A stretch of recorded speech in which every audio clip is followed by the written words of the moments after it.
Hello students, once again welcome you in this science class. We were studying the topic separation of the substances. In the earlier class, we have come to know that why we should do the separation of the substances. Now in this class, we will study the methods of separations. Here we start. We have studied about that anything which is impure is harmful. हमने पढ़ा कि जो भी चीज़ impure है वो कैसी होती है, दैट इज़ हार्मफुल, वो हमको नुकसान देती है. सो क्लीनिंग और purification of material is essential, इसलिए हमको उसको क्लीन कर लेना चाहिए, उसका प्योरिफिकेशन कर लेना चाहिए, सो दैट इम्प्योर और harmful things are removed. To separate a mixture, we have to identify some property that one constituent of a mixture has and the other does not. For example, to separate iron fillings from sulfur in a mixture, we can use the magnetic property of iron. Now see, if we have to do the separation, we should know one of the property of the components. For example, देखिए, अगर हमने iron filings और sulphur, iron filings from sulphur in a mixture, दोनों का iron filings और sulphur का mixture है, हमें सेपरेट करना है, तो we know that iron filings they have magnetic property. We should bring the magnet towards that iron filing, and iron fillings they will be attracted towards the this magnet, and the sulfur will be left behind, because how we have done the separation by knowing the magnetic property of iron filling. So it is very necessary we should know one of the property of the constituent. We will now study some other simple methods of separation or mixture of the substances. Now in this topic, here we will study now simple methods how we can separate the substances. Our first method is hand picking, हाथ से वो अलग करना. When the visible unwanted particles are removed by hand, the process is called as hand picking. Housewives often remove some pebbles, dirt from the rice etcetera. You must have seen, हम जब चावल साफ़ करते हैं, गेहूँ साफ़ करते हैं, तो हाथ से इनके पत्थर अलग कर देते हैं. This process is known as hand picking. Clear? Now see, this hand picking method is used when unwanted particles are small in quantity and their shape, size, color are different from the useful ones. हम ये hand picking तरीका कब use करते हैं? जब unwanted particles कौन से हैं? राइस के अंदर, गेहूँ के अंदर कौन से हैं? जो पत्थर हैं, अनवांटेड पार्टिकल जिनको हमें ज़रूरत नहीं है. They are small in quantity, कम है क्वांटिटी में, एंड देयर शेप, उनका साइज़ भी अलग है, कलर भी अलग है. हमारे जो यूज़फुल वंस हैं, गेहूँ और चावल के जो कलर हैं उनसे इनका पत्थर का कलर अलग है. We use this hand picking procedure. We do the hand picking method in removing the unwanted particles from pulses, food grain, etc. Next is threshing. The process of separating the grains from the stalk of plant is known as threshing. देखिए, what is threshing? जब हम grains को, दानों को अलग करते हैं from the stocks of the plant. Stocks means उनकी डंडियों से, प्लांट से हम गेहूँ के दानों को अलग करते हैं. That process is known as threshing. It is used for separation of large quantities of grains where hand picking is not done. जहाँ पे हाथ से हम, क्योंकि बहुत लार्ज स्केल पे हमको करनी पड़ती, इनमें हम गेहूँ के दानों को हाथ से नहीं उठा सकते. हमको बहुत सारे प्लांट्स की डंडियों को, स्टॉक्स को, गेहूँ को प्लांट से, स्टॉक से अलग करना पड़ता है. Here we can not do the hand picking. Large quantity में हमने को करना है, तो which method we will apply is threshing. Rice and wheat are separated from the stalks by this method after harvesting. काटने के बाद राइस और व्हीट को we do the threshing and separate the these grains from the stalk by this method only. Generally the stalks are beaten on the ground to free the seeds. हम उनके stocks, डंडियों को लेके ground पर, धरती पर जोर जोर से मारते हैं.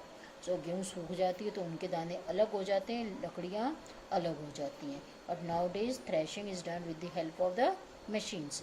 Threshing is also done by trampling the harvested crops using bullocks और मशीन. हम पहले इनको बुलक्स, बैलगाड़ी से या मशीन से भी, पहले बैलगाड़ी से करते थे, अब मशीन से भी करते हैं. In case of threshing by machine known as combine, Both harvesting and threshing are carried out by single machines. Nowadays, as the science has progressed, we use the machine. What is the name of the machine? Is combine. We use this harvesting. गेहूँ की कटाई भी हो जाती है और उसके दाने भी threshing भी हो जाती है. We do with the help of this machine, and the name of the machine is combine. This saves time and labor both and helps farmer. In this way, farmers are helped and the time is also saved. So two processes we have learned. First is hand picking, second is threshing. Our third method is winnowing. The process of separating lighter components like husk from heavier components such as rice or wheat grain is known as winnowing. This process winnowing means the lighter particles. Husk means भूसे को जब हम अलग करते हैं, हल्के लकड़ी को भूसे को जब हम गेहूँ से और चावल से अलग करते हैं, this is known as winnowing. See it is based on the property that grains are heavier than the husk. इससे ये ग्रेन्स जो दाने होते हैं गेहूँ या चावल के वो हस्क से भारी होते हैं, हैवियर होते हैं. The mixture of grain and husk is allowed to fall from the height से हम मिक्सचर ऑफ ग्रेन को गिराते हैं. यहाँ पे तो इसका एक ग्रुप बन जाता है, हीप बन जाता है. And the husk because they are lighter it separates on the it makes another group on the side. In this way grains are separated from the husk. The lighter husk particles are blown away by the wind. हवा से क्या होगा, ये आपके lighter हैं, हल्के हैं, तो husk it will form another group and fall at a distance forming a heap. इसका अलग ग्रुप बन जाएगा. The heavier grain particles fall vertically and forms a separated. Grain भारी होते हैं तो इसका अलग से एक ग्रुप बन जाएगा. And these are light with the help of wind it will blow and fall over here and it will form the another group. In this way winnowing is done. देखिए, this process is used for separating the components of a mixture when they are nearly of same size and particles cannot be distinguished easily. देखिए इसमें क्या होगा जब हम winnowing करते हैं, इसलिए विनोइंग क्यों करते हैं, because particles are of same size, दोनों सेम साइज़ के and particles cannot be distinguished. हम इसको अलग इजीली आसानी से भी पार्टिकल्स को दोनों को हस्क को और ग्रीन पार्टिकल्स को इजीली आराम से अलग नहीं कर सकते. And they are of same size it is not easy to remove them. तो इसलिए we use this process of winnowing. For example a mixture of sawdust you understand, जो ये अपन लकड़ी का बुरादा होता है, that and sand can be separated by winnowing. अगर हम दोनों को मिक्स कर दें, लकड़ी के बुरादे को और सैंड को मिक्स कर दें, तो they can not be separated. इनको सेपरेट करना मुश्किल हो जाएगा. तो इसको भी किस प्रोसेस से सेपरेट करेंगे, by the process of winnowing. No other method is suitable to separate them because they are of same colour. इनका कलर भी सेम है and size of the particle is also almost same. इनका colour same है, particles का size भी same है. So no other method can be use and the best method to separate them is winnowing. The lighter sawdust is carried away by the सन. जो sawdust है वो तो wind से अलग हो जाएगा और जो हैवी सैंड पार्टिकल्स है वो नीचे गिर जाएंगे. So winnowing is the best method to separate sawdust and sand. Next method is sieving. Sieving means छानना, छान के अलग करना. If the components of a mixture are of different sizes they can be separated by sieving. अगर mixture के particles अलग अलग size के हैं तो इनको हम कैसे अलग कर सकते हैं, by the method of sieving.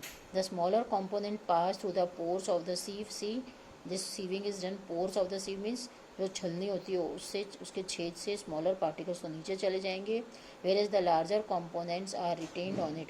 और बड़े पार्टिकल्स उसके ऊपर ही रहेंगे. A small sieve with fine pore is used to separate barn and other impurities from the wheat flour. और हम ये जो सीविंग होती है, सीविंग के छेद अलग अलग, we the holes we the sieve with different kinds of holes we use according to our need. If we want to separate small things, we take sieve with the small holes, and if we want to separate the particles of larger size, we use sieve with bigger holes. So this method, pebbles and stones are removed from the sand by sieving. This you have seen, आपने देखा होगा. ये पत्थर को हम अलग करते हैं, मिट्टी को और पत्थर को. when we make a house, you must have seen these laborers, they do the method of sieving and separate stone from the sand. Clear? wheat, rice, pulses and many other things are said pass through sieves with bigger holes. देखिए wheat rice को हम उस छलनी से पास करते हैं जिसके छेद बड़े होते हैं. This helps in grading the product according to the amount of impurity present. At the construction site, bigger sieves are used to separate fine sand from pebbles and stones. I've already told you, when we make a house on the construction site, the sieve with big holes are used to separate stones from the sand. Sieving cannot be used when the particles or the components of mixture are of same size. हम sieving जब हमारे particle same size के होंगे हम sieving नहीं कर सकते. For example chalk dust and flour. Chalk का जो बुरादा होता है एंड फ्लोर आटे को cannot be separated by this method. We cannot use to separate this by the method of sieving. That's all for today. Have a nice day. Thank you students for watching my videos. For more videos, please subscribe my YouTube channel.